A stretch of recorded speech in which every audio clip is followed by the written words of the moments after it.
Shalom. Puji Tuhan, saya sampaikan selamat sore menjelang malam dan salam sejahtera dalam Tuhan kita Yesus Kristus. Mari kita kembali bersama-sama belajar dari firman Tuhan. Kita membaca di dalam Kisah Para Rasul, pasal 22. Bapak Ibu, saya loncat dari pasal 20 dan 21. Saya mau langsung berbicara dari pasal 22. Kita membaca ayat 1 sampai ayat yang ke-22 yang menulis tentang kesaksian pertobatan Rasul Paulus. Kisah Para Rasul pasal 22 ayat 1 sampai ayat yang ke-22. Saya membaca untuk kita sekalian. Demikian firman Tuhan. Hai saudara-saudara dan bapak-bapak, dengarkanlah apa yang hendak kukatakan kepadamu sebagai pembelaan diri. Ketika orang banyak itu mendengar ia berbicara dalam bahasa Ibrani, maka tenanglah mereka. Ia berkata, "Aku adalah orang Yahudi, lahir di Tarsus di tanah Kilikia, tetapi dibesarkan di kota ini, dididik dengan teliti di bawah pimpinan Gamaliel dalam hukum nenek moyang kita, sehingga aku menjadi seorang yang giat bekerja bagi Allah, sama seperti kamu semua pada waktu ini. Dan aku telah menganiaya pengikut-pengikut jalan Tuhan sampai mereka mati. Laki-laki dan perempuan kutangkap dan kuserahkan ke dalam penjara. Tentang hal itu, baik imam besar maupun majelis tua-tua dapat memberi kesaksian. Dari mereka aku telah membawa surat-surat untuk saudara-saudara di Damsyik, dan aku telah pergi ke sana untuk menangkap penganut-penganut jalan Tuhan yang terdapat juga di situ dan membawa mereka ke Yerusalem untuk dihukum. Tetapi dalam perjalananku ke sana, ketika aku sudah dekat Damsyik, yaitu waktu tengah hari, tiba-tiba memancarlah cahaya yang menyilaukan dari langit mengelilingi aku. Maka rebahlah aku ke tanah, dan aku mendengar suatu suara yang berkata kepadaku, "Saulus, Saulus, mengapakah engkau menganiaya aku?" Jawabku, "Siapakah engkau Tuhan?" Katanya, "Akulah Yesus orang Nazaret yang kau aniaya itu." Dan mereka yang menyertai aku memang melihat cahaya itu, tetapi suara dia yang berkata kepadaku tidak mereka dengar. Maka kataku, "Tuhan, apakah yang harus kuperbuat?" Kata Tuhan kepadaku, "Bangkitlah dan pergilah ke Damsyik. Di sana akan diberitahukan kepadamu segala sesuatu yang ditugaskan kepadamu. Dan karena aku tidak dapat melihat oleh karena cahaya yang menyilaukan mata itu, maka kawan-kawan seperjalananku memegang tanganku dan menuntun aku ke Damsyik. Di situ ada seorang bernama Ananias, seorang saleh yang menurut hukum Taurat, dan terkenal baik di antara semua orang Yahudi yang ada di situ. Ia datang berdiri di dekatku dan berkata, 'Saulus, saudaraku, bukalah matamu dan melihatlah.' Dan seketika itu juga aku melihat kembali dan menatap dia. Lalu katanya, 'Allah nenek moyang kita telah menetapkan engkau untuk mengetahui kehendaknya, untuk melihat yang benar, dan untuk mendengar suara yang keluar dari mulutnya. Sebab engkau harus menjadi saksinya terhadap semua orang tentang apa yang kau lihat dan yang kau dengar. Dan sekarang mengapa engkau masih ragu-ragu? Bangunlah, berdirilah, berilah dirimu dibaptis, dan dosa-dosamu disucikan sambil berseru kepada nama Tuhan. Sesudah aku di Yerusalem dan ketika aku sedang berdoa di dalam bait Allah, rohku diliputi kuasa ilahi. Aku melihat dia yang berkata kepadaku, 'Lekaslah, segeralah tinggalkan Yerusalem, sebab mereka tidak akan menerima kesaksianmu tentang aku.' Jawabku, 'Tuhan, mereka tahu bahwa akulah yang pergi dari rumah ibadat ke satu yang satu ke rumah ibadat yang lain, dan yang memasukkan mereka yang percaya kepadamu dalam penjara dan menyesah mereka. Dan ketika darah Stefanus saksimu itu ditumpahkan, aku ada di situ dan menyetujui perbuatan itu, dan aku menjaga pakaian mereka yang membunuhnya. Tetapi kata Tuhan kepadaku, pergilah, sebab aku akan mengutus engkau jauh dari sini kepada bangsa-bangsa lain. Rakyat mendengarkan Paulus sampai kepada perkataan itu, tetapi sesudah itu mereka mulai berteriak, katanya, enyahkan orang ini dari muka bumi, ia tidak layak hidup. Haleluya. Pada kesempatan ini kita akan belajar tentang kuasa Allah yang sangat besar, ya, kuasa Allah yang sangat dahsyat, kuasa Allah yang luar biasa dalam menyelamatkan orang berdosa. Bapak Ibu sudah diselamatkan oleh Allah? Amin. Dia menyelamatkan kita dengan kuasa yang dahsyat, dengan kuasa yang sangat besar, dengan kuasa yang luar biasa.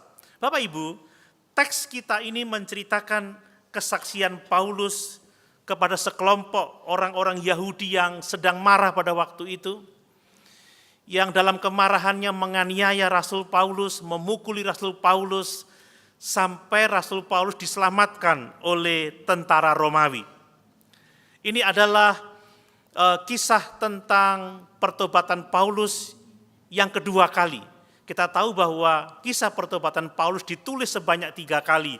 Pada pasal yang ke-9, Lukas menulis tentang pertobatan Paulus yang pertama, kemudian di Kisah Rasul pasal yang ke-9, ya, kemudian di Kisah Rasul pasal yang ke-22 ini Lukas mencatat tentang pertobatannya kembali untuk yang kedua kali. Kemudian pada Kisah Rasul pasal yang ke-26 Lukas mencatat kembali tentang peristiwa pertobatan Rasul Paulus. Dan saya yakin ini adalah kisah yang sangat luar biasa, kisah yang sangat mengesankan, karena bagaimana kita dapat menjelaskan seorang yang dahulunya membenci kekristenan, seorang yang dahulunya membenci jalan Tuhan, membenci Injil, berubah dalam waktu yang sangat singkat menjadi pemberita Injil yang sangat handal. Bapak Ibu, kita tidak bisa menjelaskan bagaimana perubahan seorang pembenci kekristenan menjadi seorang yang memberitakan Injil kalau bukan dia berjumpa dengan Tuhan dan Juru Selamat kita Yesus Kristus. Amin. Ini menunjukkan kuasa Allah yang sangat besar dalam menyelamatkan Rasul Paulus. Dan saya berpikir bahwa Roh Allah menganggap penting sekali kisah ini untuk ditulis sebanyak 3 kali, supaya kita dapat mempelajari kebenaran yang sangat penting dalam kehidupan kita. Bapak Ibu, saya mau menyampaikan bahwa kesaksian Paulus tentang pertobatannya ini mengajar kepada kita bahwa Allah bekerja dengan kuasa yang sangat besar, dengan kuasa yang sangat luar biasa, dengan kuasa yang dahsyat untuk menyelamatkan orang berdosa, untuk menyelamatkan saudara dan saya. Mari kita bersyukur sebab Dia sudah menyelamatkan kita. Amin. Ada beberapa pelajaran yang sangat penting yang kita dapat dari kisah pertobatan Paulus ini. Yang pertama, perhatikan bahwa pertobatan Paulus itu mengajarkan kepada kita bahwa bersemangat dalam soal-soal keagamaan tanpa persekutuan yang benar dengan Tuhan itu tidak akan mendamaikan kita dengan Allah. Bersemangat dalam hal-hal keagamaan tanpa pengenalan akan Tuhan yang benar itu tidak akan membuat kita memiliki hubungan yang benar dengan Allah itu.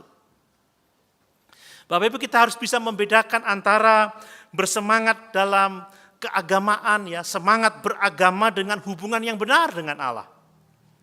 Kita tahu, saudara, hal-hal yang menyangkut beragama itu bicara soal beribadah, seperti sekarang ini kita sedang melakukan aktivitas keagamaan, ya, kita berdoa, kita berpuasa, ya, kita memberi persembahan, kita mengikuti ritual-ritual keagamaan dengan penuh semangat, tetapi sekali lagi tanpa hubungan yang benar dengan Tuhan, tanpa pengenalan akan Yesus Kristus, maka semangat keagamaan itu tidak akan ada artinya sama sekali. Tidak akan menuntun kita kepada pendamaian atau perdamaian dengan Allah itu. Coba kita baca di dalam Yohanes pasal 17 ayat yang ketiga untuk mengingatkan ini kembali. Yohanes pasal 17 ayat yang ketiga. Tuhan Yesus mengatakan bahwa inilah hidup yang kekal itu, yaitu bahwa mereka mengenal Engkau satu-satunya Allah yang benar dan mengenal Yesus Kristus yang telah Engkau utus. Bapak Ibu, banyak orang sangat aktif dalam beragama, sangat aktif dalam beribadah, sangat aktif dalam berdoa, dalam melayani, mengikuti ritual-ritual, tetapi kalau mereka tidak mengenal Allah yang benar, kalau tidak mengenal Yesus Kristus yang telah diutus oleh Bapa, tidak beriman kepadanya, maka semua aktivitas keagamaan itu menjadi sia-sia. Tidak ada artinya sama sekali. Mari kita lebih untuk membangun hubungan yang benar dengan Tuhan. Amin. Jangan sampai ibadah-ibadah kita, pelayanan kita tidak disertai dengan hubungan yang benar dengan Tuhan. Ada banyak orang-orang yang beragama, begitu taat beragama, tetapi tidak memiliki hubungan yang benar dengan Tuhan. Kita mau menjadi orang-orang yang mengenal Tuhan, yang memiliki hubungan yang benar dengan Dia, sehingga apa yang kita kerjakan, ibadah kita, doa-doa kita, pelayanan kita, itu menjadi berarti dan mendatangkan kemuliaan bagi Tuhan Allah kita. Bapak Ibu, Alkitab mengingatkan kepada kita tentang bahayanya hanya sekedar beragama tanpa hubungan yang benar dengan Tuhan. Kita melihat bagaimana Tuhan Yesus menegur ahli-ahli Taurat, orang-orang Farisi. Mereka yang taat beragama, tetapi hati mereka jauh dari Tuhan. Coba kita baca dalam Matius pasal 15 ayat 8-9. Matius pasal 15. Ya, saya baca untuk kita sekalian. Bangsa ini memuliakan aku dengan bibirnya, padahal hatinya jauh daripadaku. Percuma mereka beribadah kepadaku, sedangkan ajaran yang mereka ajarkan ialah perintah manusia. Mereka memiliki semangat keagamaan yang sangat tinggi, tetapi tidak memiliki hubungan yang benar, hubungan yang sejati dengan Tuhan. Bapak Ibu, semangat ya seperti ini, semangat beragama yang kosong, ya tidak ada kasih, tidak ada iman yang sungguh-sungguh, tidak ada ketaatan kepada Tuhan, itu adalah bentuk kesalehan yang palsu dan tidak akan mendatangkan manfaat bagi kehidupan kita yang melakukannya. Makanya jangan sekedar semangat beragama tetapi tanpa memiliki hubungan yang benar dengan Tuhan.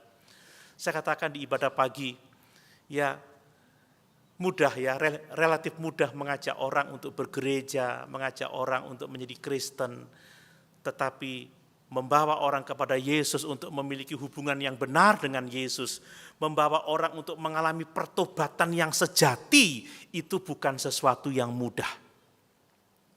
Ingat dalam Matius pasal yang ke-7 ayat 21, banyak orang di zaman akhir akan berkata, bukankah aku sudah bernubuat demi namamu, aku sudah melakukan ini dan itu demi namamu, tetapi apa kata Tuhan? Aku tidak mengenal kamu, enyahlah kamu dari hadapanku, hai kamu sekalian pembuat kejahatan. Pertobatan Rasul Paulus, kesaksiannya mengajar kepada kita bahwa semangat keagamaan tanpa pengenalan yang benar akan Tuhan, tanpa hubungan yang benar dengan Tuhan, tidak akan membawa perdamaian dengan Tuhan. Bapak Ibu, kita membaca tadi bagaimana Paulus itu sejak masa mudanya semangat untuk Tuhan ya. Lihat ayat yang ketiga itu, dia sangat bersemangat untuk Tuhan. Saya baca lagi ayat yang ketiga. Inilah ayat yang ketiga.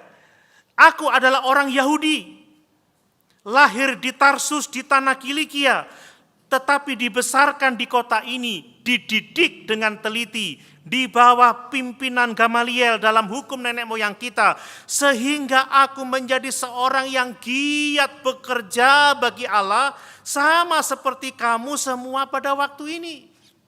Paulus seorang yang bersemangat bagi Tuhan, seorang yang dididik dalam agama Yahudi, giat bekerja bagi Allah. Ini pengakuan dia. Dia memiliki garis keturunan yang sangat luar biasa. Dia dididik oleh Gamaliel sebagai orang Farisi, dia sangat menghargai hukum Taurat dan dia membela hukum Taurat mati-matian. Itu sebabnya kenapa dia menganiaya orang Kristen. Karena dia menganggap kekristenan adalah bidat. Kan seperti itu. Dia menjadi seorang yang sangat kejam dalam ketaatannya beragama. Dia tidak hanya menangkap para pria, tetapi dia juga menangkap para perempuan. Dia tidak berperasaan, dia tidak peduli akan memisahkan anak dari ibunya, ya, anak dari ayahnya, memisahkan orang tua dari anaknya. Dan dia melakukan itu karena semangat keagamaannya.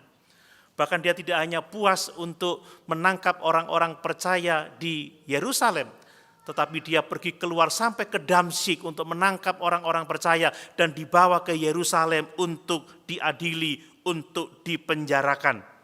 Tetapi di tengah perjalanan Tuhan menemui dia. Tuhan menghajar dia dengan cahaya yang sangat menyilaukan sehingga dia terjatuh, ya, dan pada akhirnya Tuhan berbicara kepada dia.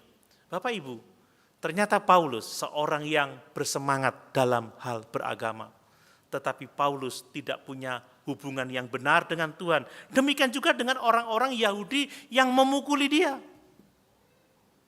Paulus sedang berbicara kepada orang-orang Yahudi yang bersemangat untuk Tuhan, yang membela agama Yahudi. Tetapi semangat orang-orang Yahudi ini, semangat Paulus, tidak membawa mereka dalam persekutuan dengan Allah yang benar. Bahkan semangat keagamaan mereka telah membuat bangsa Israel menyalibkan Mesias mereka sendiri. Sekali lagi, justru semangat keagamaan orang-orang Yahudi telah memotivasi orang-orang Yahudi untuk membunuh Yesus. Bahkan orang-orang Yahudi pada waktu itu ingin membunuh Paulus yang adalah rasul dari Tuhan dan Juru Selamat kita, Yesus Kristus itu. Jadi semangat keagamaan tidak menjamin seseorang mengenal Allah yang benar, tidak menjamin seseorang memiliki hubungan yang benar dengan Tuhan. Bahkan kalau kita boleh melihat sejarah dunia ini selama berabad-abad, semangat keagamaan itu telah menjadi penyebab dari banyaknya kekerasan di dunia ini. Bapak Ibu, kita kenal yang namanya perang salib. Ya, kita kenal terorisme modern sekarang ini, itu kan bicara soal keagamaan. Ya, mungkin bahasanya ya jihad itu ya. Itu kan semangat keagamaan. Ya, jelas bagi kita bahwa sebagaimana dialami oleh Rasul Paulus ya, sekalipun mungkin kita bersemangat bagi Tuhan, tetapi ternyata kita bisa mengalami kekeliruan yang sangat besar. Paulus bersemangat bagi Tuhan, tetapi ternyata dia sebenarnya melawan Tuhan. Ketika dia berjumpa dengan Yesus, siapakah engkau Tuhan? Akulah Yesus, orang Nazaret yang kau aniaya itu. Lihat, semua semangat keagamaan di dunia tidak akan membawa persekutuan yang benar dengan Tuhan. Dan biasanya dalam kasus Paulus ini adalah soal kesombongan rohani, ya. Dan semangat keagamaan seperti apapun juga tidak akan dapat menebus dosa kita, tidak akan dapat menebus dosa manusia yang melakukannya. Nah, lalu bagaimana kita bisa mendapatkan keselamatan itu? Bapak Ibu, hal yang kedua, kesaksian Paulus tentang keselamatannya, tentang pertobatannya, itu menunjukkan kepada kita bahwa keselamatan itu hanya oleh kasih karunia Allah saja.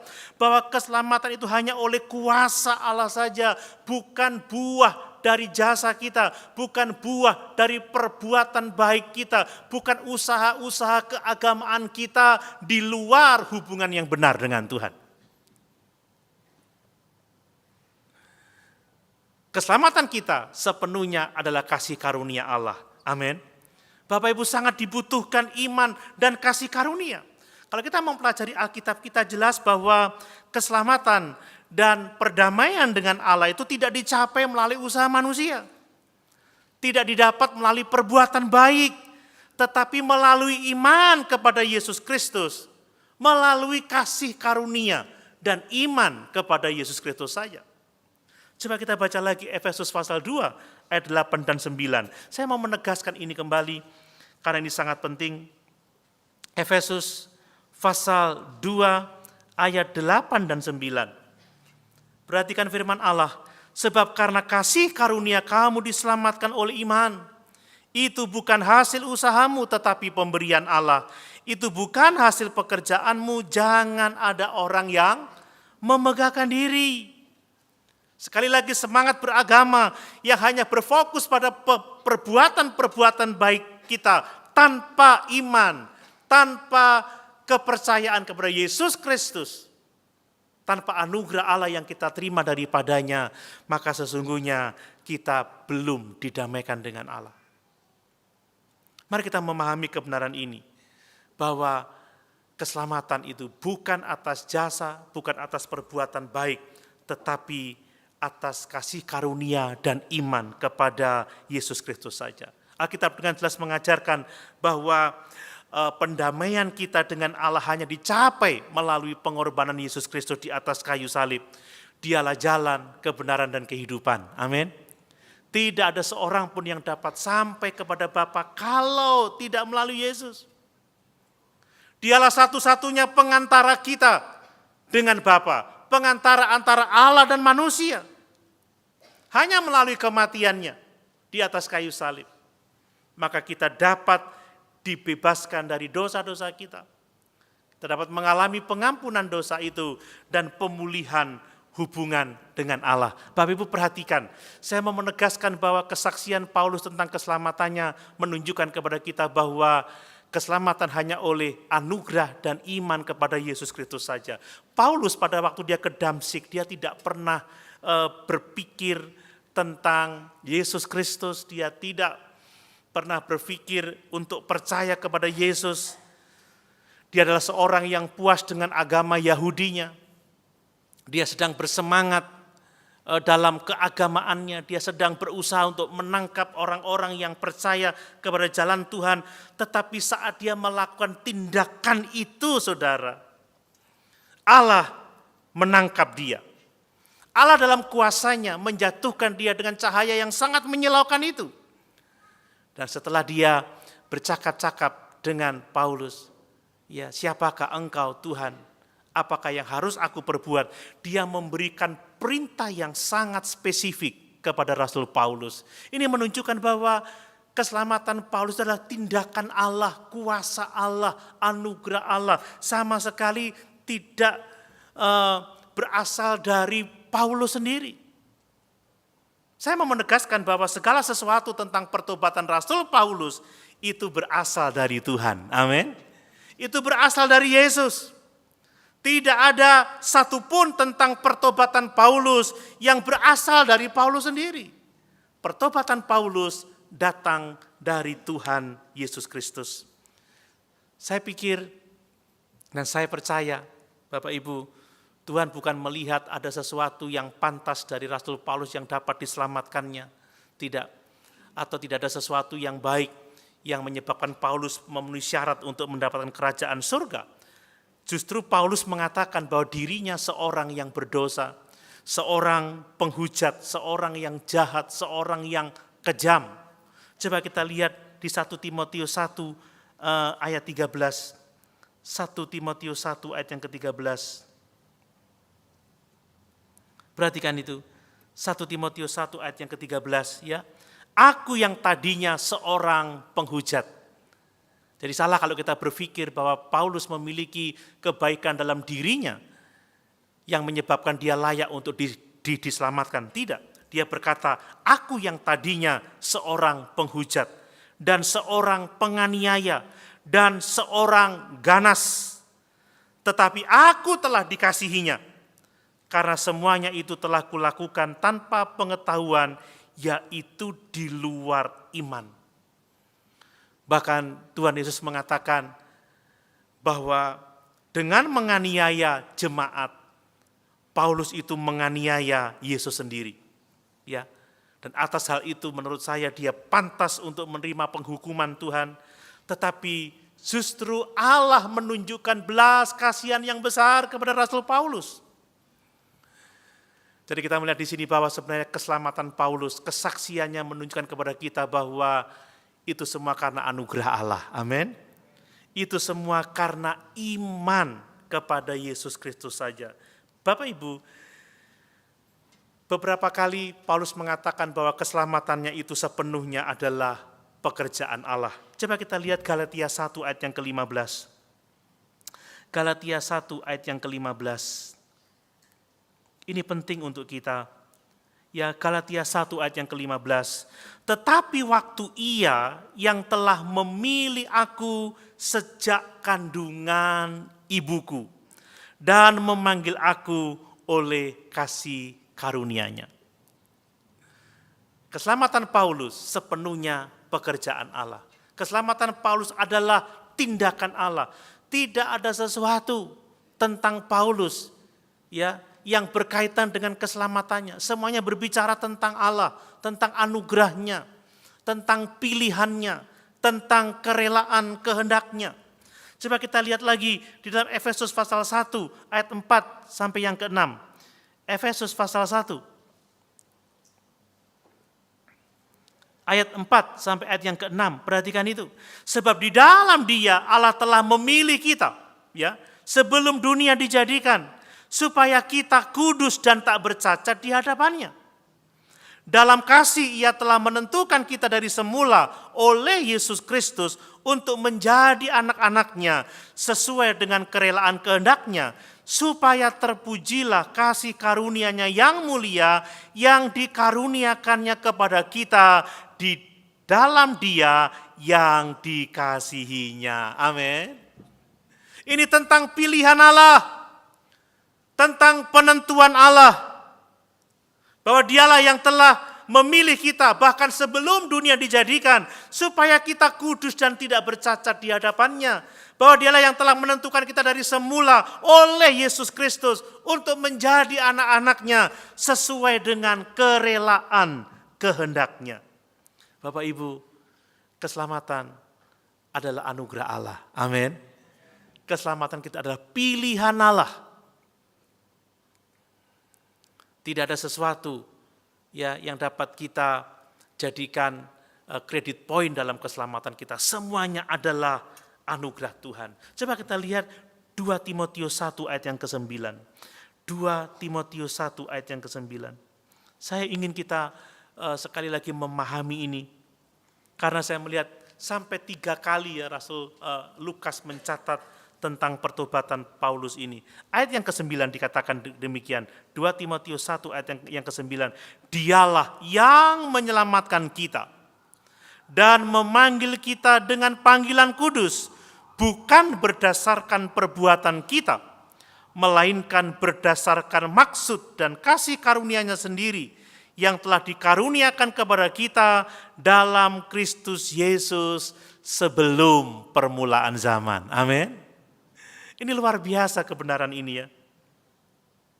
Bahwa Dia menyelamatkan kita, memanggil kita bukan berdasarkan perbuatan kita, tetapi berdasarkan maksud dan kasih karunia-Nya yang telah dikaruniakan kepada kita dalam Kristus Yesus sebelum permulaan zaman. Masih ada banyak ayat-ayat yang seperti itu. Yang jelas menyatakan kepada kita bahwa keselamatan itu adalah anugerah Allah, pekerjaan Allah. Ya, Allah dalam kuasa-Nya yang besar menyelamatkan kita orang-orang yang berdosa. Mari kita bersyukur atas keselamatan jiwa kita itu.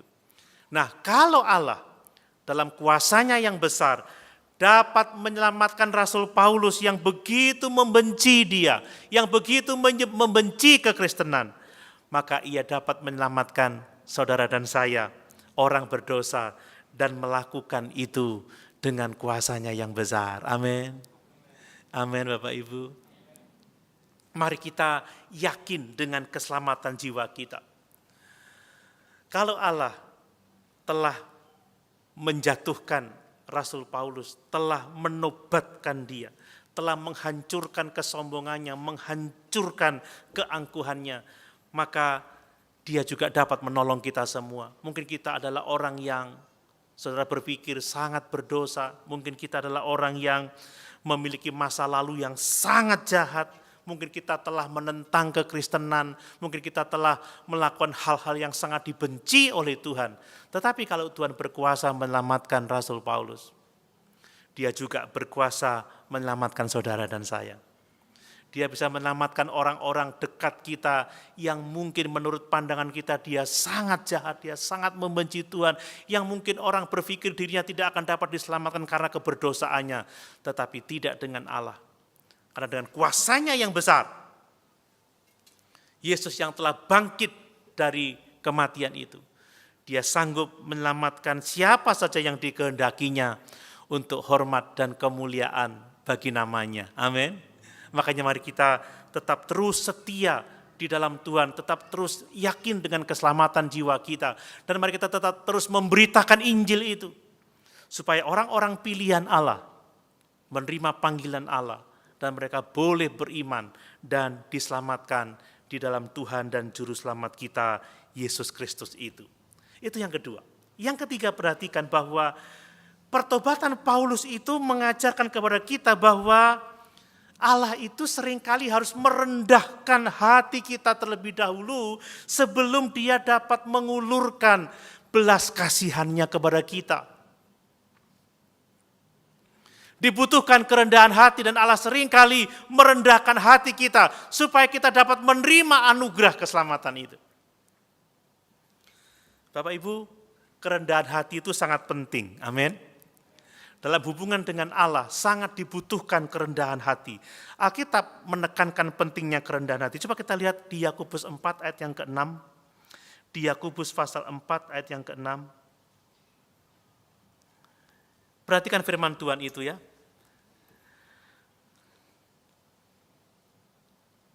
Tetapi kasih karunia yang dianugerahkannya kepada kita lebih besar daripada itu. Karena itu ia katakan, Allah menentang orang yang congkak, tetapi mengasihani orang yang rendah hati.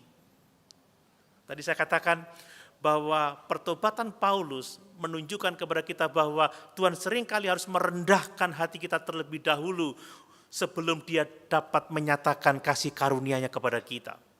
Bapak Ibu, hanya orang-orang yang rendah hati yang dapat melihat kebutuhannya akan Tuhan. Hanya orang-orang yang rendah hati yang dapat melihat betapa dia sangat membutuhkan Tuhan. Hanya orang-orang yang rendah hati yang akan menyambut anugerah Allah yang besar itu. Hanya orang-orang yang rendah hati yang akan dapat bergantung kepada kasih karunia Allah yang besar itu. Orang congkak itu cenderung mengandalkan dirinya sendiri. Tetapi orang yang rendah hati, dia akan terbuka untuk uluran tangan kasih Tuhan yang besar bagi kita. Amin. Saudara, kenapa ada banyak orang yang tidak mau datang kepada Yesus, yang tidak mau berdoa sungguh-sungguh, yang tidak mau memuji Tuhan dengan sungguh-sungguh, yang tidak mau setia beribadah, yang tidak mau mengandalkan Tuhan? Karena kecongkakan. Makanya Allah harus merendahkan hati kita terlebih dahulu supaya kita dapat menerima kasih karunia itu. Ya, proses merendahkan hati itu sangat dibutuhkan untuk pertobatan, untuk pengudusan hidup kita.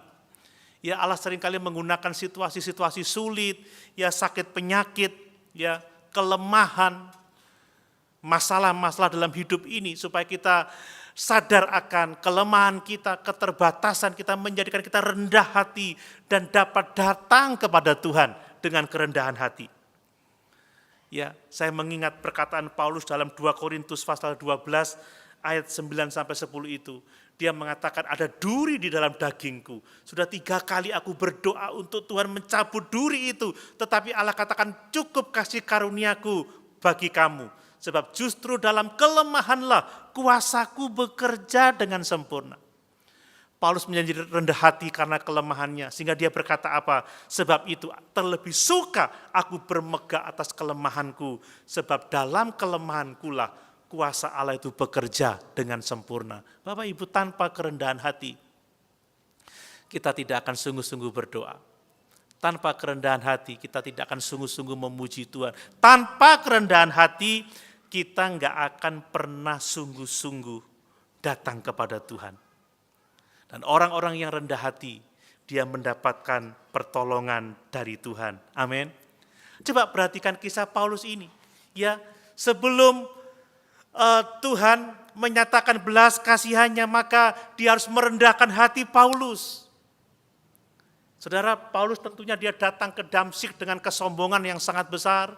Dia salah seorang anggota Sanhedrin, dia dikawal oleh teman seperjalanannya, ya dia naik kuda, mau masuk ke Damsyik untuk menangkap orang-orang yang mengikuti jalan Tuhan itu. Saya yakin dia datang dengan harapan, dipandang dengan begitu hormat oleh orang-orang Yahudi dan ditakuti oleh orang-orang Kristen pada waktu itu.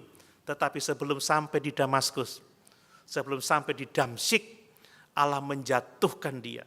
Allah membutakan matanya. Allah mengalahkan dia.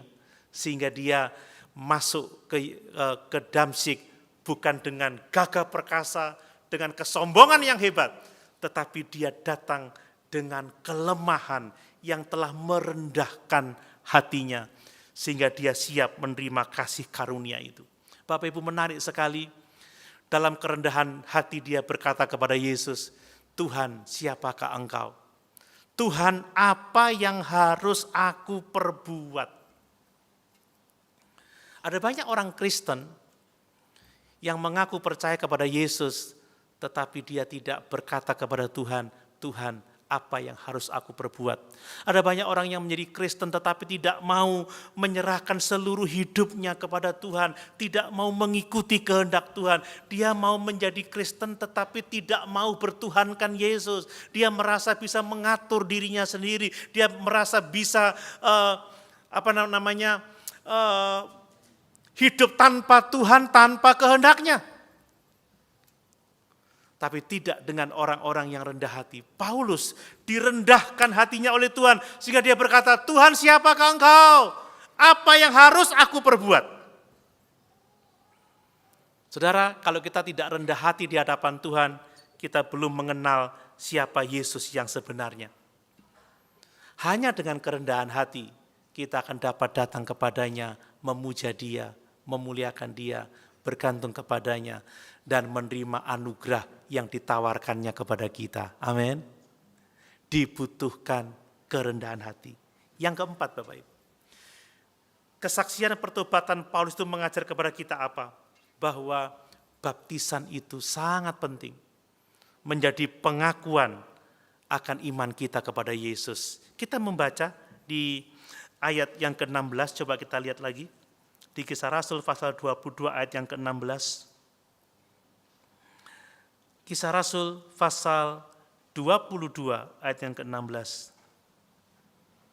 Perhatikan itu. Dan sekarang, kata Ananias kepada Paulus, mengapa engkau masih ragu-ragu? Bangunlah, berilah dirimu dibaptis, dan dosa-dosamu disucikan, sambil berseru kepada nama Tuhan. Begitu Paulus dipulihkan penglihatannya melalui pelayanan Ananias, begitu dia melihat Ananias, lalu ia pun dinasihati oleh Ananias. Ya, mengapa engkau masih ragu-ragu? Allah telah menetapkan engkau untuk mengenal yang benar. Allah telah menetapkan engkau untuk melihat Allah. Dan sekarang jangan ragu-ragu, berilah dirimu dibaptis, dan dosa-dosamu disucikan sambil berseru kepada nama Tuhan. Bapak Ibu, baptisan itu sangat penting. Amin. Ya, jangan sampai ada di antara kita yang masih belum dibaptis. Yang mengaku percaya Yesus, menjadi Kristen sudah bertahun-tahun, tetapi belum dibaptis. Mengapa tidak dibaptis? Saya tidak tahu. Tapi baptisan itu sangat penting. Buktinya Paulus, ketika dia percaya, dia memberi dirinya dibaptis. Ingatlah bahwa baptis adalah perintah Allah, ya, bagian integral dari pemuritan. Yesus mengatakan, pergi, jadikan semua bangsa muridku. Ya, baptislah mereka di dalam nama Bapa, Anak dan Roh Kudus, dan ajarlah mereka melakukan segala sesuatu yang kuperintahkan kepadamu. Saudara, mari kita memperhatikan kebenaran ini bahwa kesaksian pertobatan Paulus mengajar kepada kita bahwa baptisan itu adalah bagian integral dari pemuritan. Sangat penting sebagai pengakuan iman kita kepada Yesus. Dan yang terakhir Bapak Ibu, kesaksian pertobatan Paulus mengajar kepada kita bahwa Allah itu menyelamatkan kita untuk tujuannya. Ya. Allah menyelamatkan kita untuk melakukan kehendaknya. Kita tidak diselamatkan untuk melakukan tujuan kita, untuk melakukan keinginan kita, untuk melakukan agenda kita. Tidak sama sekali. Allah menyelamatkan kita supaya kita melakukan kehendaknya, menggenapi rencananya atas kehidupan kita. Coba perhatikan Bapak Ibu ya. Kita membaca di ayat yang ke-10 dalam Kisah Rasul pasal 22. Yesus berkata seperti ini. Maka kataku, Tuhan, apakah yang harus kuperbuat? Kata Tuhan kepadaku, bangkitlah dan pergilah ke Damsyik. Di sana akan diberitahukan kepadamu segala sesuatu yang ditugaskan kepadamu. Jelas bahwa Allah menyelamatkan Paulus bukan untuk Paulus melakukan keinginannya sendiri, agendanya sendiri, tidak. Tetapi supaya Paulus melakukan kehendak Allah, melakukan rencana Allah, melakukan apa yang telah ditugaskan kepadanya. Ya. Untuk melakukan segala sesuatu yang ditugaskan kepadamu, kata Tuhan Yesus. Dan kemudian ayat yang ke-14 dan 15, coba kita lihat itu. Lalu katanya, kata Ananias, Allah nenek moyang kita telah menetapkan engkau untuk mengetahui kehendaknya, untuk melihat yang benar, dan untuk mendengar suara yang keluar dari mulutnya. Sebab engkau harus menjadi saksinya terhadap semua orang tentang apa yang kau lihat dan yang kau dengar. Jadi kita belajar bahwa Allah menyelamatkan kita supaya kita melakukan kehendaknya. Supaya kita melakukan apa yang telah Tuhan tugaskan kepada kita. Bukan kita selamat untuk mendapatkan keinginan kita sendiri. Ya, seperti yang saya sampaikan beberapa waktu yang lalu. Ya, banyak kali orang Kristen itu memakai Tuhan untuk kepentingannya sendiri. Menjadi Kristen supaya agenda hidupnya dapat terlaksana. Jadi Kristen supaya bisa begini, bisa begitu, supaya diberkati dan melakukan ini, melakukan itu. Tidak sebenarnya. Dari sini kita belajar bahwa Allah menyelamatkan kita supaya kita memenuhi rencananya dalam kehidupan kita. Saya membaca bahwa kata Yunani dari kata menetapkan itu berasal dari kata prokairiso. Ya, prokairiso. Prokairiso itu artinya to choose, appoint, ya, appoint. Maksudnya dipilih, chosen, appointed. Jadi menetapkan artinya kamu itu dipilih, kamu itu ditetapkan untuk melakukan sesuatu yang ditugaskan kepadamu. Kamu dipilih, kamu ditetapkan untuk melakukan kehendak Allah. Kamu dipilih, kamu ditetapkan untuk apa? Untuk menggenapi rencana Allah atas hidupmu. Jadi Bapak Ibu, Tuhan telah menentukan apa yang akan dikerjakan oleh Paulus. Kita melihat ada perbedaan pendapat ya antara Paulus dan Allah. Ya, ketika Paulus kembali ke Yerusalem, kata Tuhan Yesus, segeralah pergi dari Yerusalem, sebab mereka tidak akan mendengar kesaksianmu. Tapi Paulus sedikit memberontak, Tuhan tidak, mereka kenal aku orang Yahudi. Mereka pasti akan mendengar kesaksianku, aku yang menganiaya orang-orang di jalan Tuhan. Pada waktu Stefanus mati martir, aku saksi di situ, aku menjaga pakaian mereka, tetapi tidak, kata Tuhan, hendak segera pergi. Aku menetapkan kamu jauh dari sini. Kamu menjadi saksiku bagi bangsa-bangsa lain. Jelas bahwa Paulus tidak diselamatkan untuk melakukan agendanya sendiri. tetapi dia diselamatkan untuk melakukan agenda Tuhan. Demikian juga dengan kita, Bapak Ibu. Ya, kita tidak semua kita dipanggil menjadi seorang misionaris seperti Paulus, tetapi kita tidak diselamatkan untuk kepentingan diri kita sendiri, untuk kita egois ya. Kita ingin diberkati, setelah itu kita melakukan rencana kita, kehendak kita acuh tak acuh terhadap kehendak Tuhan. Tidak seperti itu. Tuhan menyelamatkan kita supaya kita jadi berkat. Amin. Tuhan menyelamatkan kita supaya kita melakukan rencananya, supaya kita menjadi saksi bagi hormat dan kemuliaan Tuhan kita Yesus Kristus. Mari Bapak Ibu yang dikasihi oleh Tuhan, malam hari ini kita belajar lagi dari kesaksian pertobatan Paulus bahwa semangat keagamaan tanpa pengenalan yang benar akan Tuhan itu tidak akan membawa perdamaian dengan Allah. Bahwa keselamatan jiwa kita adalah anugerah Allah saja, sepenuhnya kasih karunia Allah. Ya, itu menjadi hal yang sangat penting untuk kita pahami, bahwa semuanya adalah kasih karunia Allah yang besar kepada kita. Dan kita juga belajar bahwa seringkali Tuhan harus merendahkan hati kita terlebih dahulu untuk kita bisa menerima anugerahnya, menerima kasih karunia yang besar. Tanpa kerendahan hati, kita tidak akan dapat datang dengan sungguh-sungguh kepada Tuhan untuk menerima kasih karunia kepada kita. Dan baptisan itu sangat penting. Sekali lagi saya katakan baptisan itu sangat penting. Dan mari kita juga ingat bahwa Tuhan tidak menyelamatkan kita untuk kita melakukan keinginan kita sendiri, untuk mengerjakan rencana kita sendiri, agenda kita sendiri. Allah mau kita hidup untuk Dia, untuk melakukan kehendaknya, karena hanya dengan demikian kita dapat memuliakan Dia yang sudah menyelamatkan kita. Amin. Mari sama-sama kita berdiri.